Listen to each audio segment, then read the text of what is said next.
мои друзья, я сегодня, к сожалению, буду без микрофона.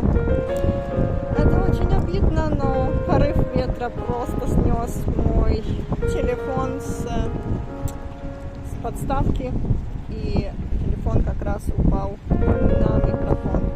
Это очень жалко, потому что я знаю, что Гданск ветреный, и я очень надеялась, что сегодняшнее видео будет для вас очень интересно, но ничего. Будем ориентироваться по обстоятельствам. День добрый, всем привет, друзья! И привет с города Гданьск! У меня сегодня путешествие по Гданьску. У меня еще никогда не было целого списка мест, куда я хочу пойти. Так что не знаю, это будет одно видео или видео я поделю на пару частей. У меня в запасе день. Также, что очень важно, что на сегодня, как вы видите, сейчас солнечно, но передают, что с 11 часов и до самого вечера будет дождь. Поэтому я действительно не знаю, удастся мне все запланированное осуществить. Но я в Гданске, я уже тут, я уже чувствую этот морской холодный ветерок. Так что, если вы хотите этот день провести со мной, то, конечно же, приглашаю. Но перед тем, как я начну, не забудь проверить, подписан ты или нет. Если нет, то обязательно подпишись, нажми на колокольчик, поддержите меня лайками, пишите комментарии. Давайте проведем этот день вместе. Пошли? И да, путешествие в Гданск у меня началось с потери. Так что я не знаю, честно не знаю, какой будет звук в этом видео. Ну, извиняйте, это не моя вина, это вина гданьского ветра. Ну, что мы знаем о Гданьске? Гданьск – это город-порт. В Польше это самый крупный порт вообще в Польше. Что мы еще знаем про Гданьск? Что Гданьск, к сожалению, первым встретил Вторую мировую войну. Также мы знаем, что в Гданьске начался повал коммунистического режима. Население Гданьска 400 с хвостиком тысяч людей, но вместе с Сопотом и Гдыней, как вы знаете, это Труймяста. Так вот, население Труймяста равно почти 1 миллиону людей. Первая моя локация, мои дорогие друзья, это костел Святой Катерины. Чем интересен этот костел?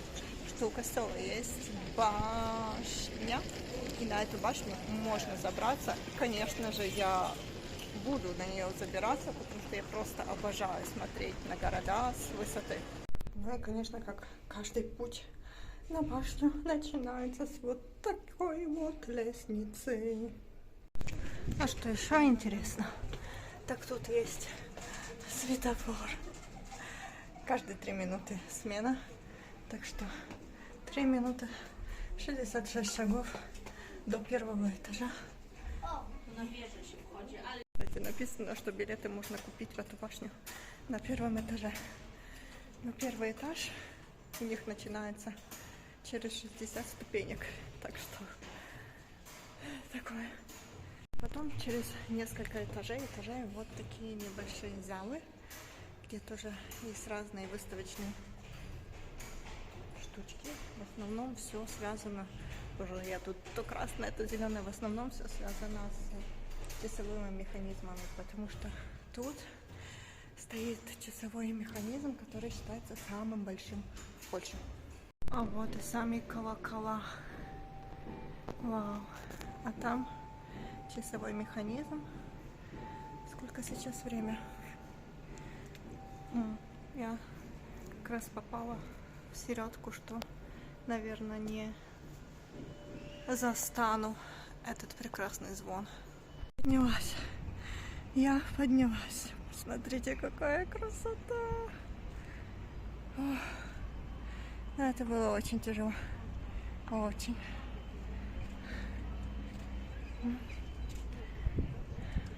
Вон и весь старый город, как на ладони.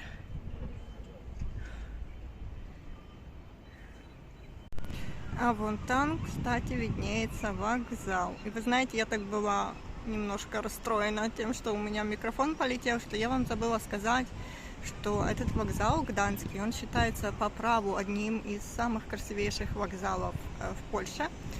Наверное, тут надо упомянуть вокзал в Мальборке, там тоже он выглядит как мини-замок. Ну и тут тоже можно сказать, что это мини-замок. А, кстати, вот эта башня, она высотой в 50 метров, и вокзал сам, он кирпичный, он полностью построен с красного кирпича. Там внизу, кстати, это старая мельница. Я сейчас спущусь и, конечно же, туда подойду и вам расскажу, что это за мельница. Интересно, что видите, на таких старых костелах стоят солнечные панели. Это ж, ну, вообще прекрасно. Мне кажется, что вот она, альтернативная энергия и заботы про нашу среду. Знаете, не хочу я уходить с этого места, но время, к сожалению, не стоит на месте. Тучки, как вы видите, собираются. А еще столько надо посмотреть, столько надо успеть. Ну а вот сама башня, красавица костела. И, кстати, мы поднимаемся, где тут мой палец, нет, на этот уровень, а еще выше, аж туда, на самую верхушку. И вот этот механизм часовой, он считается самым длинным. Костела, как я говорила, вот она, старая мельница. Итак, большая мельница. Почему большая? Потому что напротив есть еще маленькая мельница. Мельница построена в XIV веке, и построена она рыцарями Тевтонского ордена. В то время мельница была самым крупным зданием для промышленных целей в Европе, представляете? А внутри сейчас там находится торговый центр, разные выставочные залы, так что здание не пустует. Вот, собственно говоря, и малая мельница. Чтобы вы понимали, что она действительно напротив находится. И я сейчас повернусь, видите, уже дождь начался. Я еще не дошла до Ставрова города, уже дождь, к сожалению. Вот малая мельница, а там большая мельница.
Что ж, друзья, а я пришла к большому арсеналу.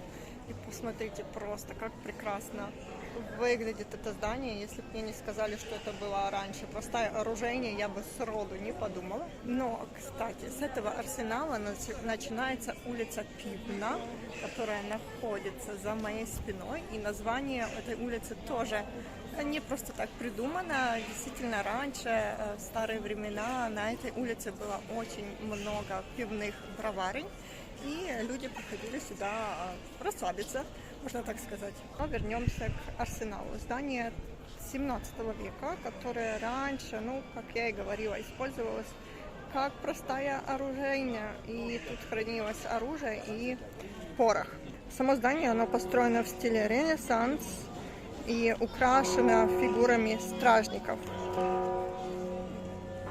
Боже, я не могу рассказать, потому что тут со всех сторон какие-то колокола. Смотрю, сколько время. 12, ровно 12 часов. Боже, какие прекрасные звуки в этом городе. Обалдеть. Да, и для меня этот вид, это настоящий палац, настоящий замок, а не простая оружейня. Знаете, в Гданьске, в старом городе, действительно каждый дом Он чем-то уникален. И просто я вот так хожу и рассматриваю эти дома.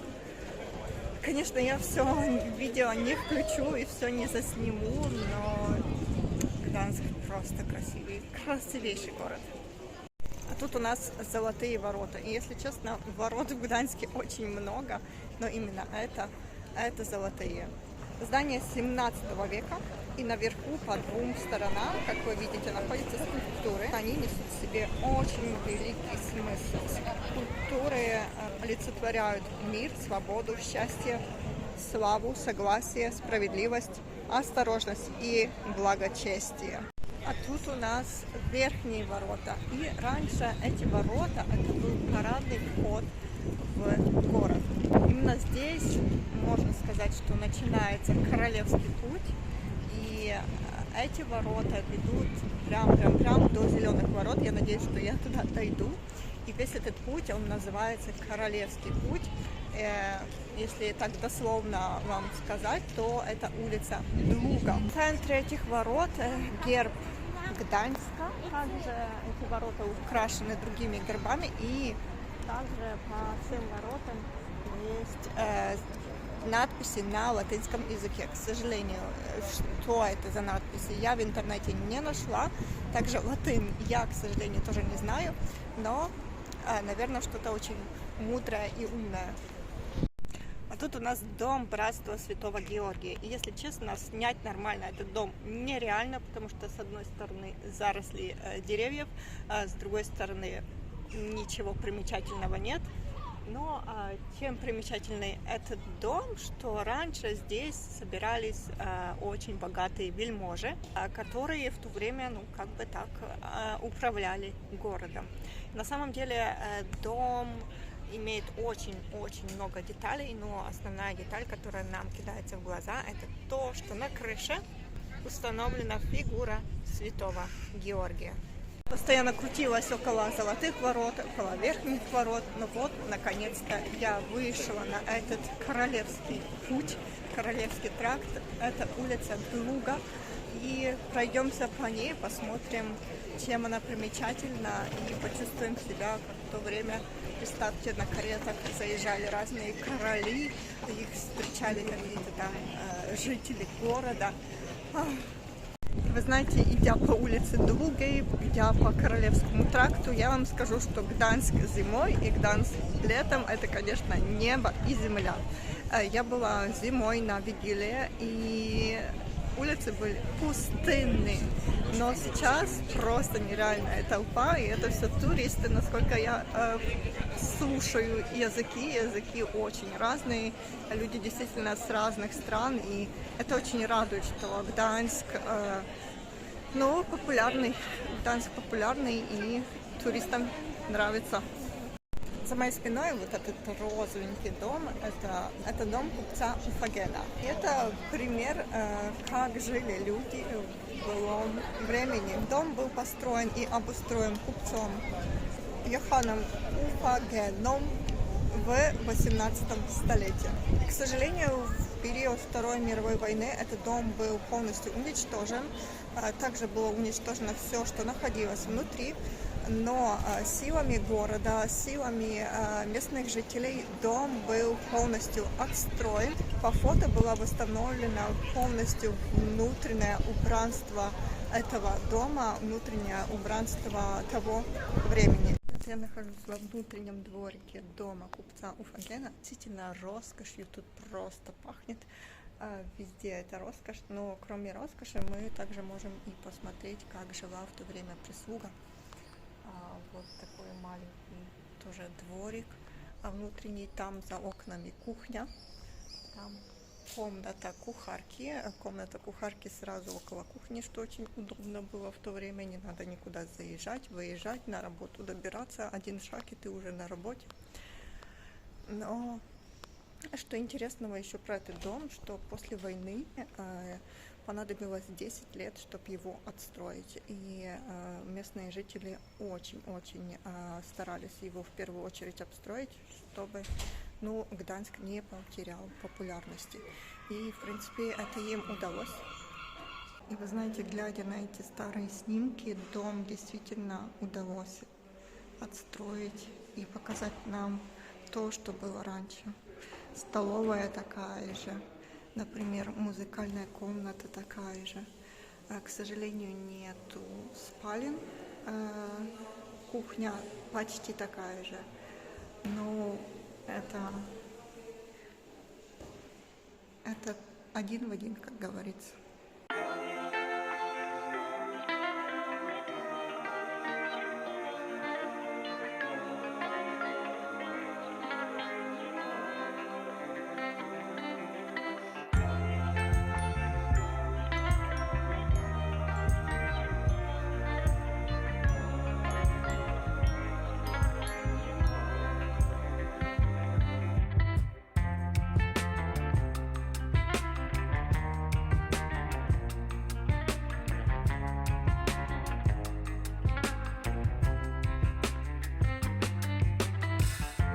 Что ж, друзья, так я по улице Двугой прошлась по Королевской дороге, Королевский тракт, и я вышла к главной ратуше. Где она там? Вот, главная ратуша, и я вышла на рыночную площадь. И именно на этом месте я буду с вами прощаться. Буду заканчивать свою первую часть видео с Гданьска. Я думаю, что и так очень-очень видео будет длинное, потому что у меня что не дом, то я останавливаюсь и снимаю его. Поэтому первая часть будет заканчиваться именно в этом месте. Вторую часть мы начнем с рыночной площади, с фонтана, с ратуши. О, тут как раз красиво ее видно. Спасибо, что этот день вы провели со мной. Спасибо, что вы досмотрели это видео до конца. Как вы видите, но с погодой мне пока что везет. Пару раз дождь покропил, но все нормально. Держу кулачки, и вы держите, чтобы погода меня не подвела. Наверное, по моей улыбке вы видите, как мне нравится Гданьск, и вообще атмосфера, и так тут чудесно и прекрасно, и это я еще на море не была даже. Поэтому сегодня я с вами прощаюсь, и увидимся в следующей части. Всем пока. Cześć wszystkim.